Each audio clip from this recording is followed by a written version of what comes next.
मुस्लिम का फसाद हो, ताकि ये जंग खुद आपस में लड़े, वो अपना हाथ न इस मुल्क के अंदर डाले। पाकिस्तान 4 आदमियों को भेजकर देश का माहौल गंदा कर रहा है और हम उसका हिस्सा बन रहे हैं। सबसे बड़ी बेवकूफ़ी इसी की बात की है। पाकिस्तान से आया हुआ मुसलमान जब यहाँ आतंक फैलाता है तो हमारे माथे पे जो दाग है उसे मिटाने में हमें सालों साल लग जाते हैं। आज पूरा जम्मू कश्मीर, पूरा देश इकट्ठा है, जवाब देने का वक्त आ गया है। ताकत का जवाब ताकत से देंगे, गोली का जवाब गोली से देंगे। मैं नहीं चाहता हूं कि पाकिस्तान और हिंदुस्तान जंग करे, मैं चाहता हूं कि हमला करें, हम उन पे अटैक करें, जंग नहीं अटैक करें। मेरे यहां अगर कोई मर जाए गांव के अंदर तो मुझे वहां जाना है तो ताजियत में मैंने अपने घर नहीं जाना है, मैंने उस घर में जाना है जहां पे मातम हुआ हो। अगर बैरून ममालिक का ये दौरा रद्द होता है तो फिर बिहार जाना जरूरी नहीं था, पहलगाम आना जरूरी था, उन लोगों से दर्द बांटना जरूरी था। सर, हम पाकिस्तान के उन 4 आतंकवादियों को रोकेंगे अगर तो ये टेररिज्म ही खत्म हो जाएगा। टूरिस्ट भी अमन से जो है अपने टूरिस्ट की जगहों पे जो है चलेगा। सर, पाकिस्तान की बात मैं करना चाहूँगा। कुछ लोग कहते हैं अपने देश के अंदर भी कि ये मुसलमान आतंकवादी है।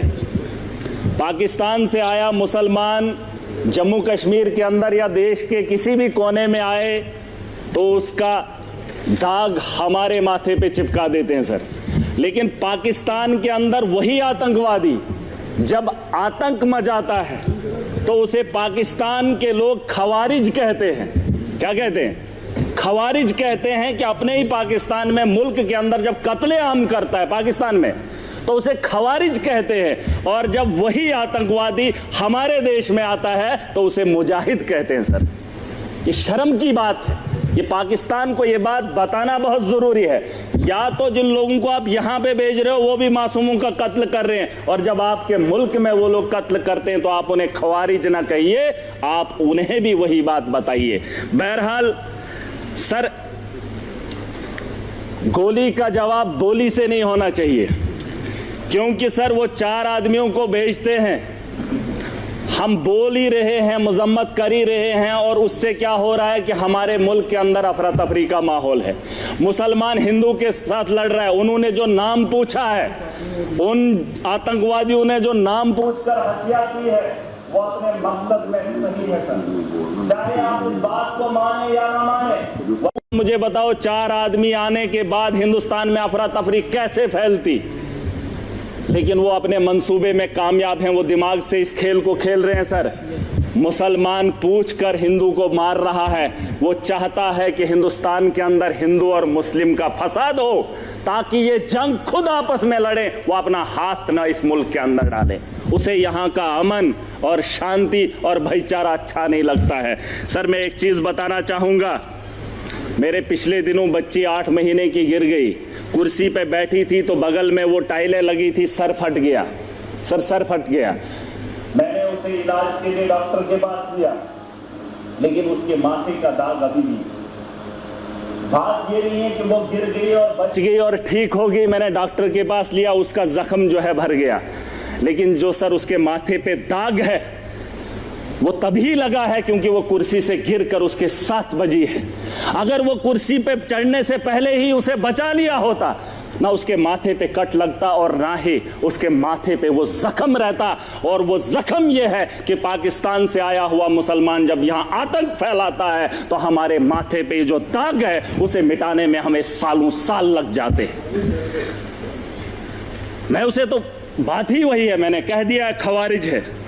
सर, मैं बताना चाहूंगा, एक बात है जिसे हम लोगों को समझना बहुत जरूरी है। मैं तो समझता था मोदी जी के नेतृत्व में इस देश को चलाया जा रहा है। आतंक के दिलों के अंदर इतना खौफ होगा, पाकिस्तान के अंदर इतना खौफ होगा कि पाकिस्तान हमला करने की मजम्मत भी नहीं करेगा, ये मेरा दिल मानता था, क्योंकि तकारीरें वैसी होती थी, जलसे वैसे होते थे।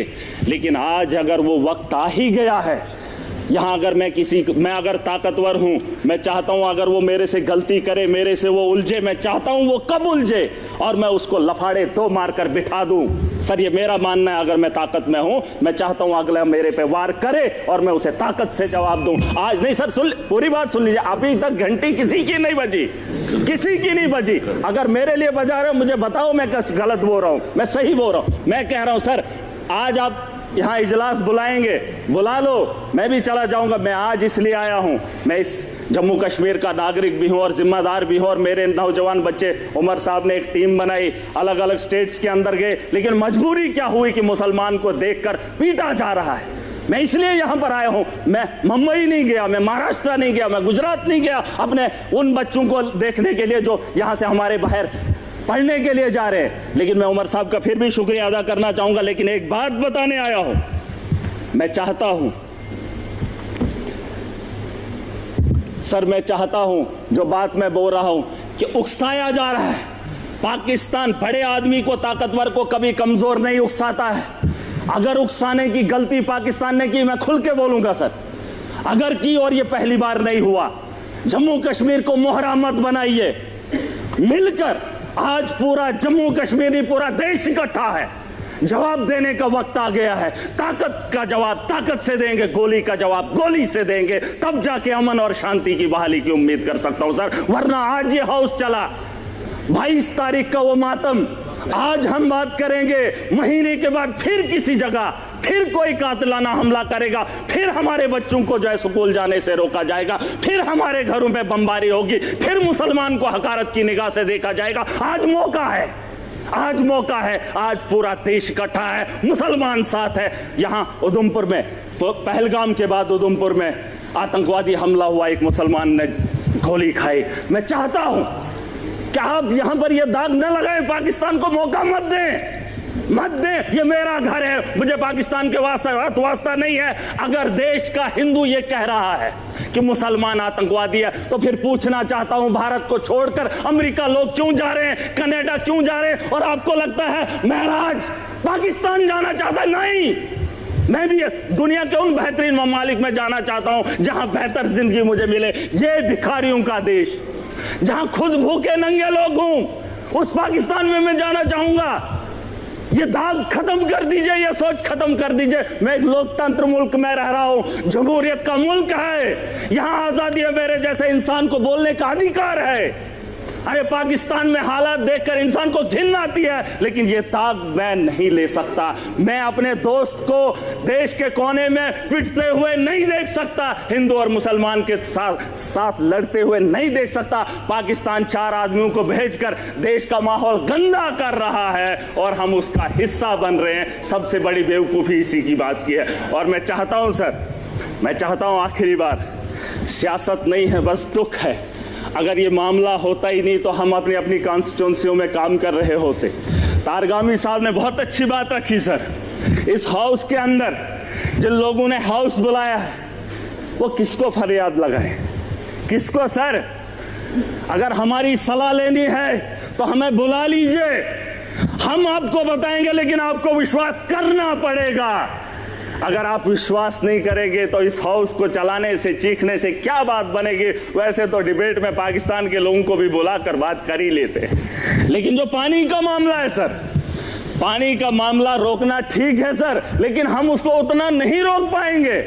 4 दिन 1 महीना रोक सकते हैं, लेकिन अगर रुकेगा पानी तो हमारे लोगों को नुकसान होगा, और जब उसे छोड़ेंगे तो सैकड़ों किलोमीटर हमारे देश के लोग उससे नुकसान होंगे पहले, फिर उसके बाद पाकिस्तान को नुकसान होगा। उसके लिए कोई तैयारी करनी पड़ेगी। यह 20 साल का लिए मामला है सर। गोली का जवाब गोली से नहीं, गोली से देना पड़ेगा। अगर पाकिस्तान को रोकना, हम उनसे ज्यादा ताकत रखते हैं। आप, मैं नहीं कह रहा हूं जंग करें, मैं नहीं चाहता हूं कि पाकिस्तान और हिंदुस्तान जंग करे। मैं चाहता हूं कि हमला करें, हम उन पे अटैक करें, जंग नहीं, अटैक करें। अगर हम अटैक नहीं करेंगे, वो रोज 6 महीने, 1 महीने, 5 महीने, 10 महीने के बाद, सर परेशानी ये है कि मैं ऐसे मुल्क में रह रहा हूं जहां मैं परेशान हो रहा हूं। कोई भी परेशानी नहीं चाहता हो, मैं माजरत खा हूं। सर एक बात, मेरे यहां अगर कोई मर जाए गांव के अंदर तो मुझे वहां जाना है तो ताजियत में, मैंने अपने घर नहीं जाना है। मैंने उस घर में जाना है जहां पे मातम हुआ हो। पूछना चाहता हूं सर, अगर बैरून ममालिक का ये दौरा रद्द होता है तो फिर बिहार जाना जरूरी नहीं था, पहलगाम आना जरूरी था, उन लोगों से दर्द बांटना जरूरी था। सर ये मेरा एक दर्द है, दुख है जो मैं बयान कर रहा हूं।